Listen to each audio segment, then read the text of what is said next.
Alhamdulillah. In the name of Allah subhanahu wa ta'ala, the most gracious, the most merciful. Peace and blessings be upon our beloved Prophet Muhammad sallallahu alaihi wasallam. We are approaching Ramadan again, and every year many of us say the same thing. This Ramadan will be different. We want more focus, more consistency, more closeness to Allah. But quietly, deep inside, we already know something. Good intentions alone do not carry us through Ramadan. Untrained hearts do not suddenly become strong overnight. Shaytan was not placed before Ramadan by accident.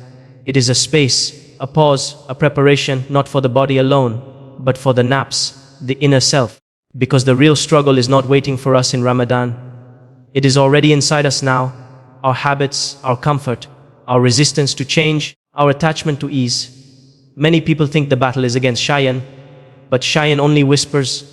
He looks for openings. And those openings come from an untrained Nafs. This is why Shaaban matters. Shaytan is not about doing everything perfectly. It is about noticing what controls you, what pulls you down, what keeps you choosing comfort over growth. Pause for a moment. Be honest with yourself. What usually wins inside you, ease or effort, comfort or discipline? Islam does not ask you to hate yourself. It does not ask you to break yourself. It asks you to train yourself to teach the Nafs that it is not in charge. This training does not begin in Ramadan. Ramadan is the arena, the match, the moment when what you built is tested. Shaytan is the training ground. This is the month where small choices matter, where resisting the Nafs quietly builds strength, where choosing what is hard today makes tomorrow lighter. You do not need dramatic change. You need awareness and intention and a willingness to be slightly uncomfortable for the sake of Allah subhanahu wa ta'ala. Because the Nafs will always call you toward what is easy, but the soul calls you toward what elevates you, and the direction you choose now will shape the Ramadan you walk into. Pause here. Let this settle. Shaytan is not a waiting room. It is preparation, and the one who trains now does not struggle the same way later. This is the inner battlefield. The struggle is not that both voices exist. The struggle is which one you keep listening to. Pause here. Which one usually wins? Islam does not teach you to hate desire, and it does not ask you to pretend you don't feel pulled. That would be unrealistic and unsustainable.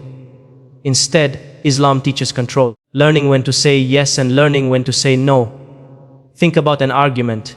You feel the urge to respond immediately, to defend yourself, to win. But another part of you says, pause, choose calm, choose restraint.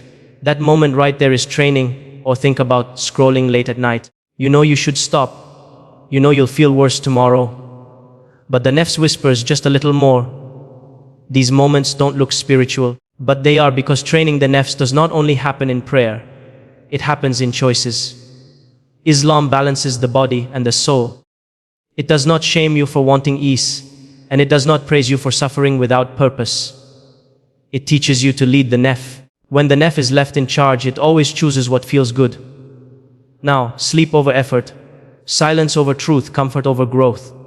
But when it is trained, it learns patience, it learns restraint, it learns to follow something higher than itself. This is why the real struggle is not between good and evil, it is between preferences. Pause again, think honestly. When a choice appears in front of you today, a small one, which voice do you usually follow? The one that feels easier now, or the one that builds you for later? That awareness is not judgment. It is the beginning of training. Many people think their biggest problem is Shaytan. They say, if only the whispers would stop. If only Shaytan would leave me alone. If only I could escape the distractions. Pause for a moment. Let's look at this honestly. Shaytan does not force. He does not drag you. He does not control you. He only whispers. He waits, he looks, he searches for openings. And those openings do not come from him. They come from the Nafs. Think of Shaytan like a pest. He cannot break into a locked home. He can only enter through an open door, an unlocked door, a cracked window, a weak point. This is why the Nafs matters so much. The Nafs creates habits. The Nafs chooses comfort. The Nafs repeats patterns.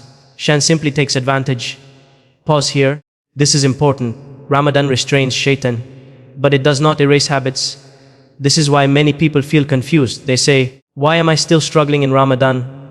Why do the same urges show up? Why does change feel so hard? Because an untrained nafs does not suddenly become disciplined. Just because shan is restrained. If the door was already open, the problem remains. Think about daily life. If you are used to scrolling late into the night, Shaytan didn't build that habit. The nafs did. If you are used to reacting with anger, raising your voice or holding grudges, Shaytan didn't practice that for you. The nafs did. Shaytan only knocks where he knows the door opens easily. This is not meant to discourage you. It is meant to empower you, because it means you are not helpless. You don't train Shan, you train yourself. Say that again quietly in your heart. You don't train Shan, you train your nafs.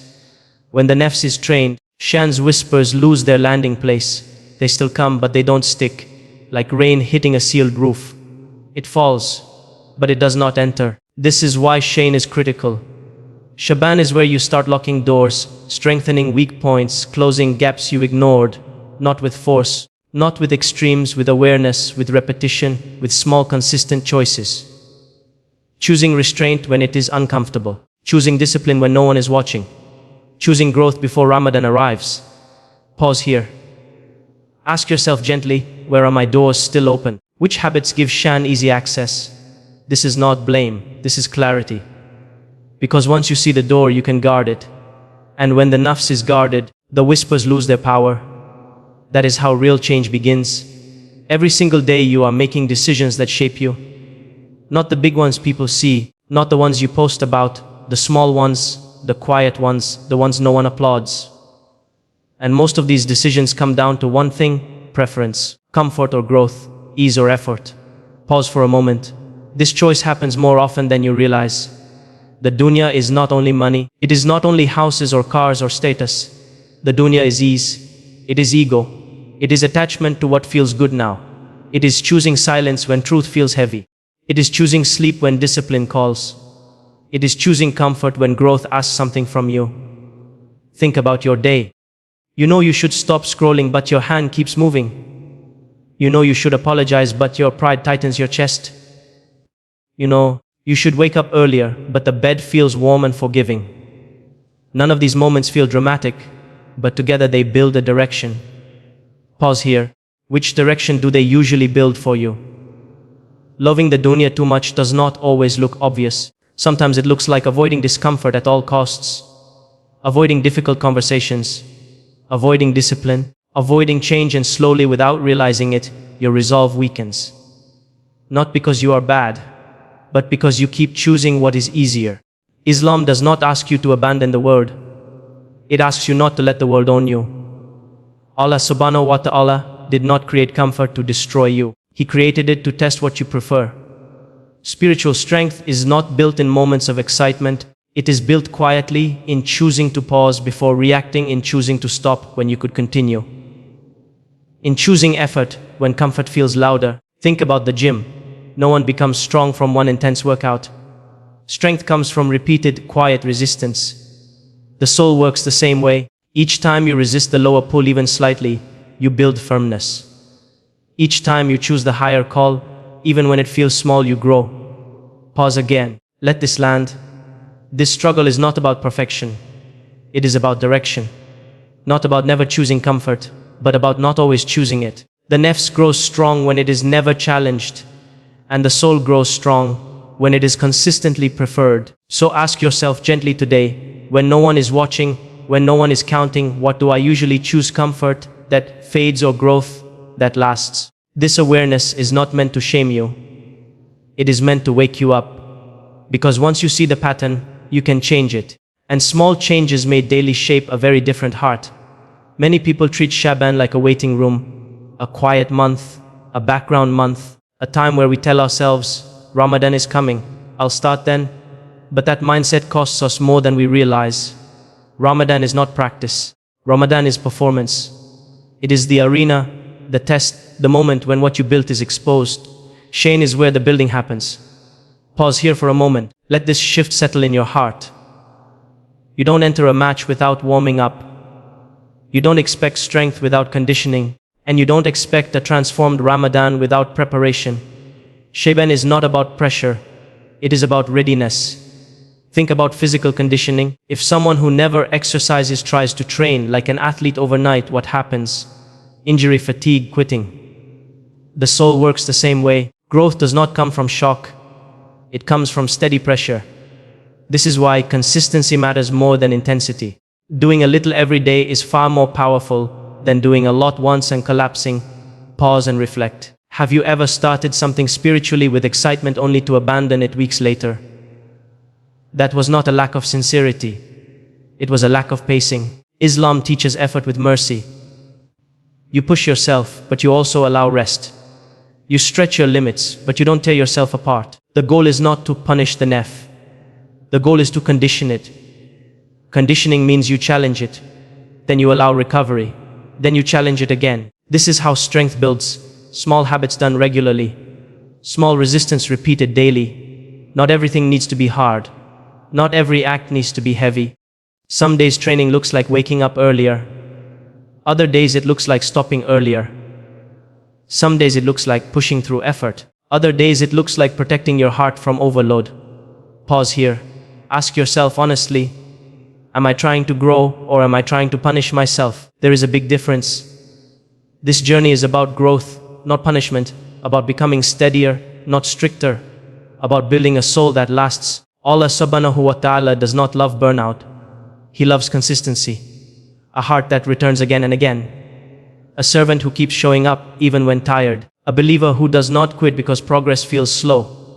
Shaytan is not about proving strength. It is about building capacity. So choose wisely. Choose habits you can sustain. Choose effort you can repeat. Choose discipline that leaves you stronger, not resentful. Pause again. One small habit done daily will carry you further. Then 10 habits you abandon. Let this settle. You are not racing anyone. You are not competing with others. You are conditioning your soul for a long journey. And the strongest hearts are not the ones that rush. They are the ones that remain steady. If you start now, Ramadan does not feel the same. This is something many people only realize later. They enter Ramadan with hope, but they bring the same habits with them, the same distractions, the same weaknesses. And then they wonder why the month feels heavy. Pause here. This is not a judgment. It is an opportunity. One habit you build now will walk with you into Ramadan. And one weakness you ignore now will follow you there too. Shaytan sets direction. It quietly decides whether Ramadan feels overwhelming or empowering. Think about it honestly.